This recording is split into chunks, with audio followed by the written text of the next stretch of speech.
Čau, foršie cilvēki! Vakardien man palūdza padalīties informācijā par orpas uzlīmēm. Pieļauju, ka daudzi neko nezina. Ir kāds, kas zina, uzdod jautājumus, kā tas viss, kāpēc un tā. Un es nolēmu ierakstīt video un izstāstīt stāstu, kā orpas uzlīmes vispār radās. Tas varbūt ieviesīs kaut kādu lielāku skaidrību par to, kas ir orpas un kā tas strādā. Orpas vispār ir uzlīmes, kuras harmonizē elektromagnētiskos starojumus. Principā enerģijas frekvences harmonizē. Un galvenokārt tās ir paredzētas elektroierīcēm. Pats galvenais, protams, mobilajiem telefoniem, planšetiem, datoriem, bet pa lielām visām elektroierīcēm. Un tad kā tas viss radās, kā tas viss uztapa? Stāsts sākās ar to, tie, kas man zina, tie zina, ka es aptuveni 2008. gadā sāku izgatavot enerģētiskus instrumentus. Sākumā meklēju informāciju internetā. Man ne viss rezonēja, ne viss bija interesanti. Es sāku eksperimentēt pats. Un ar laiku nonācu līdz tādai darbības versijai, kad bija divi veidi, kā cilvēks varēja tikt pie sava instrumenta. Tās bija piramīdas, lodes, amuleti. Viena opcija bija, kad viņš atnāca pie maniem un pasūtīja savu piramīdu. Pateica vienkārši, ka viņam vajag piramīdu. Un pēc kaut kāda laika man atnāca precīzi informācija, kam tajā piramīdā jābūt, kādiem instrumentiem, kādām detaļām, kādiem kristāliem un tā tālāk. Arī otrs variants bija, kad cilvēks bija izteicis savu gribu kosmosam. Tajā brīdī man atnāca informācija, kas un kā ir jātaisa. Un tad, kad šis cilvēks satika mani, tad viņa piramīdu jau viņa gaidīja. Tur augšā viņi visu zina, kas un kā. Un man te tāda zila gaismiņa rādās. Tas ir tas, ko sauc par orbu Wikipēdijā.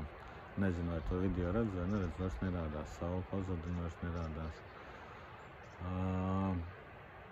Un tādā veidā, pasūtot šīs piramīdas, cilvēki man attīstījās intuīcija. Es nekad nezināju, kas un kā man jātaisa, prātu slēdzu nost. Un tad, kad es iegāju darbnīcā, es paņēmu piramīdas formu, kurā es taisīju piramīdu. Es sāku viņu taisīt, un tad man sāk nākt informācija, ka jāieliek tāds kristāls, ar to kristāli jāizdara tas un tas, jāieliek tāds pinums. Un tā tas viss attīstījās. Trenēju intuīciju, downloadot informāciju no augstākā es šeit lejā uz šo es. Un nepateikšu tagad gadu precīzi. Vienu dienu man atnāca sajūta, ka man jāuztaisa, man atnāca bilde, kurā bija ļoti sarežģīta ierīce priekš manis tajā laikā. Arī tagad viņa priekš manis ir sarežģīta. Tas bija diezgan sarežģīts vara pinums. Vairākās dimensijās, vairākos līmeņos. Es viņu ilgi atvairīju šo informāciju, ilgi neņēmu pretī, jo tas bija par sarežģītu. Tam bija ļoti grūti noskaņoties un atrast iedvesmu, lai to vispār darītu. Pretestība bija milzīga. Man pagāja kaut kādi 2-3 mēneši, kamēr es noskaņojos un apsēdos to taisīt, to ierīci. Un pagāja kaut kāds mēnesis, pusotrs, kamēr es viņu uztaisīju, dienā darbojoties. Sanāca tāds ļoti interesants pinums. Bišķiņ atgādina kaut kādu portālu, kaut kādus vārtus uz citu dimensiju, kaut ko tādu. Bet tāds ļoti skaists, ļoti harmonisks manā izpratnē, jo ļoti daudz numeroloģijas, ļoti daudz sakrālās ģeometrijas tur iekšā un visādas interesantas lietas. Auseklītes, 3, 9, 9, 3, 6, 9 kodi un binārais un trinārais un viss kaut kas, milzīgi daudz tāda Nu, tā ierīce uztapa, es viņu noliku plauktā, es jūtu, ka no viņas nāk ļoti forša enerģija, ļoti patīkama, ļoti harmoniska, tāda, mierīga. Bet es nezināju, ko ar viņu darīt. Es stāvēju ierīci uz plaukta, kur man nebija ne jausmas, ko viņa dara. Tā enerģija no viņas nāca, bet kas tā pa enerģiju un ko viņa dara, to ir grūti noteikt. Ir viegli atšķirt tā kā destruktīva enerģija no konstruktīvas vai radoša no iznīcinošas, bet ir ļoti grūti noteikt, ko precīzi tā enerģija dara. Tur vajag labas maņas, ilgas novērošanas procesas un tā. Tā ierīce man kaut kāds 2-3 mēnešus nostāvēja plauktā. Līdz dzīve sakārtoja tā, ka es pārvācos uz Ragaciemu un dzīvoju gan arī blakus tieši Ragaciema Bērziņa Jānim, kurš ir ļoti jaudīgs, ļoti jūtīgs cilvēks. Es pie viņa regulāri braucu ar saviem instrumentiem, lai uzzinātu kaut ko vairāk caur viņu, tā kā skatu punktu caur viņu prizmu. Un es vienu dienu izdomāju ieiet ar to ierīci pie viņa. Viņš tā kā uzaicinājis tējas, domāju, paņemšu līdzi un tad papētīs. Es aiznesu, viņš saka, jā, baigi labā enerģija un viss ir forši. Es domāju, ko man ar viņu darīt, ko man ar to foršu enerģiju, ko man tas dod, ka viņi man stāv plauktā. Mēs kaut kādu stundu tur visādi cilājām to instrumentu un nenāca nekāda ideja, ko ar viņu varētu iesākt. Un tad Jānis izmet tādu frāzi, ka, jāiet ir dzert tēju, nav ko, varbūt atnāks labāk. Un ejot dzert tēju, viņš paņem savu mobilo telefonu un uzliek uz tās ierīces. Un sajūt, kad mobilais telefons pārstāja izstarot kaitīgu starojumu. Tā mēs atklājām, ka šī enerģija harmonizē un neutralizē visu kaitīgo starojumu, ko izstaro elektroierīces. Bet ierīce bija pa lielu un pārāk sarežģīta, lai katram izgatavot tādu. Un tad mēs sākām domāt, kā to visu varētu pavairot. Un, jūs zinat, ir pareizticīgajiem ir svētbildes, ir ikonas, un uz katras svētbildes ir kaut kāds svētais uzzīmēts. Un nav svarīgi, cik pasaulē dažādas ikonas tiek viņam uzzīmētas, katra no ikonām staro tieši viņam enerģiju. Un mēs aizdomājāmies līdz uzlīmēm.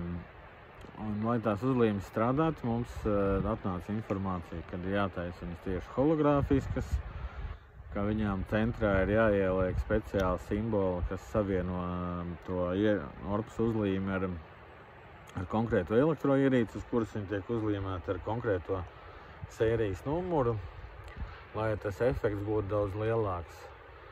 Un tad, lūk, tā radās orpas uzlīmes. Sākumā mēs gan to enerģiju testējām attālināti, jo viņi var pieslēgt arī bez uzlīmēm, viņi var pieslēgt jebkurai elektroierīcei. Principā jebkam, kam ir sērijas numurs vai kadastra numurs vai personas kods. Principā jebkam, ko sistēma ir radījusi, ko sistēma ir sanumurējusi, tam visam var pieslēgt šo enerģiju. Es pat vienu laiku eksperimentēju ar pārtikas, laidu svītru kodiem klāt, bet es nezinu, cik daudz es tā drīkstēju atļauties, jo tomēr ir brīvā griba. Un tā.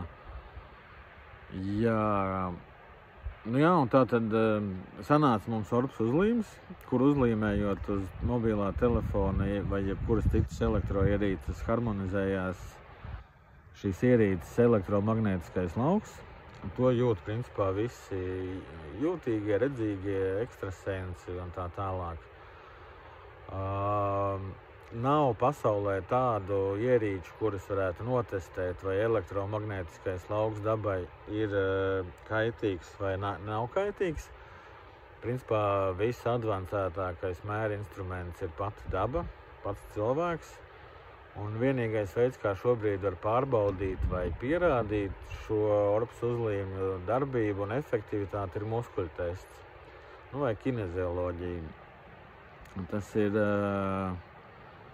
process ir savā ziņā ļoti vienkārši. Jums jāpapēta kinezioloģija vai muskuļu tests internetā. Tas būs gari stāstīt, bet doma ir tāda, es paņemu rokās mobilo telefonu, un man tiek pārbaudīts rokas muskuļu tonus, cik es varu noturēt roku, cik liels spiedienu uz manu roku var izdarīt un cik ilgi viņi var noturēt to pretestību. Ja man mobilais telefons atņem enerģiju, tad muskuļu tonus ir ļoti vājš un es roku nevaru noturēt. Ja mobilais telefons neatņem enerģiju, tad mans muskuļu tonus ir spēcīgs un es varu noturēt. Un tādā veidā var pārbaudīt jebkuru vielu, lietu, priekšmetu, jebko, vai viņš mums dod enerģiju vai atņem, vai viņš padara manu ķermeni spēcīgāku vai vājāku. Un tad 9 no 10 gadījumiem cilvēkiem mobilai telefoni viņus padara daudz vājākus, citreiz pat pilnīgi bezspēcīgus. Un 9 no 10 gadījumiem Orbs uzlīme, kur tiek uzlīmēta uz mobilā telefona, iedod pat lielāku spēku cilvēkam nekā viņam bija vienkārši neitrāli ar tukšām rokām. Un viens no tiem 10, es pieļauju, ka cilvēkam ir tik spēcīgs elektromagnētiskais lauks, ka viņu neietekmē šī elektroierīce vai kaut kas cits. Jā, pa lielam tas arī viss. Cilvēki man prasa pierādījumus, kā tas strādā, kā tas notiekās. Pa lielam ir tā, ka es to nezinu un nevaru atbildēt uz šiem jautājumiem. Man atnāca informācija, kā uztaisīt ierīci, ko ar viņu izdarīt.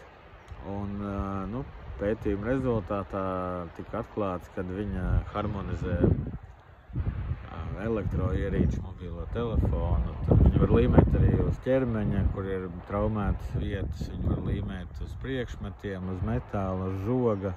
Principā, jebko, ko gribās harmonizēt, uz tā var līmēt. Mēs veicām muskuļu testu gan ar Red Bull, gan ar Coca-Cola, gan ar spirta burku. Visur uzlīmējot Orbs uzlīmi, cilvēku, tā Orbs uzlīme caurstrāvo to enerģiju, kas harmonizē to starojumu, un visās reizēs muskuļu tests bija pozitīvāks ar Orbs uzlīmi. Un ko lai es vēl piebilstu? Es pat nezinu. Uzlīmējot Orbs uzlīmi uz vienas ierīces, ja tā Orbs uzlīme caurstrāvo pietiekami daudz šo harmonisko enerģiju, tad un viņi spēja harmonizēt konkrēto elektroierīci, tad tās enerģijas lauks plešās, un viņš dodās tālāk pie nākošās ierīces. Tāpēc es tādos mājas apstākļos iesaku līmēt vismaz 20-30 Orbs uzlīmes, jo tad viņas veido spēcīgu kopīgo lauku un dodās tālāk pie kaimiņiem, pie kaimiņiem uz mobilo bāzes stacijām. Tā enerģija, viņai, kā lai saka, nav vajadzīgs vadītājs. Viņa plūst caur plasmas, caur metālu, caur koku, caur visu. Protams, metāls vada daudz labāk.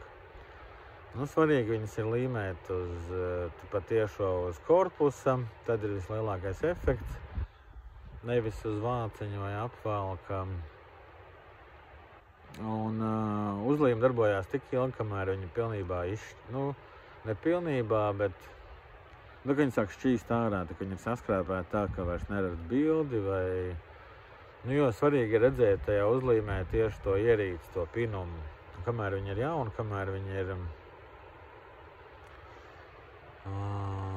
nesaskrāpēta, nesabojāta, tikmēr viņa strādā perfekti. Principā, ja jūs izturaties saudzīgi pret Orbs uzlīmēm, tad viņas var kalpot mūžīgi.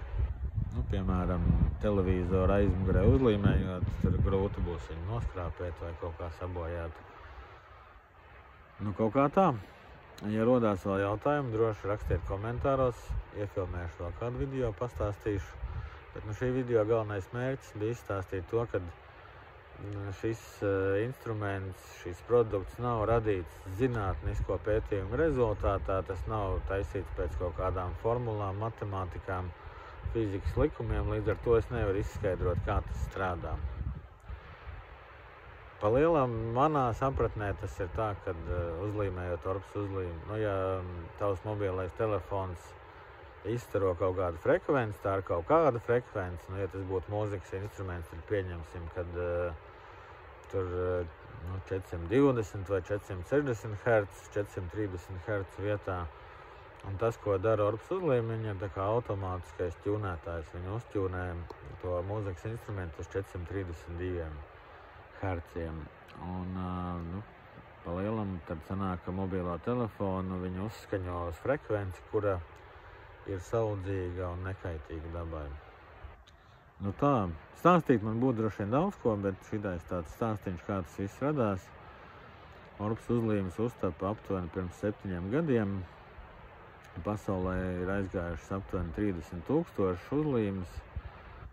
Šobrīd ir viens nopietns sadarbības partners Taivānā, kurš tur viņas izplata un principā izplata pa visu pasauli. Un viņš meklē pierādījumus. Viņš meklē laboratorijas, kur varētu, kas tas ir, tumšās matērijas mikroskops vai kā, tā kā pierādīt, kad cilvēka ķermenī notiek izmaiņas pēc tam, kad viņš sāk lietot mobilo telefonu ar Orbs uzlīmi.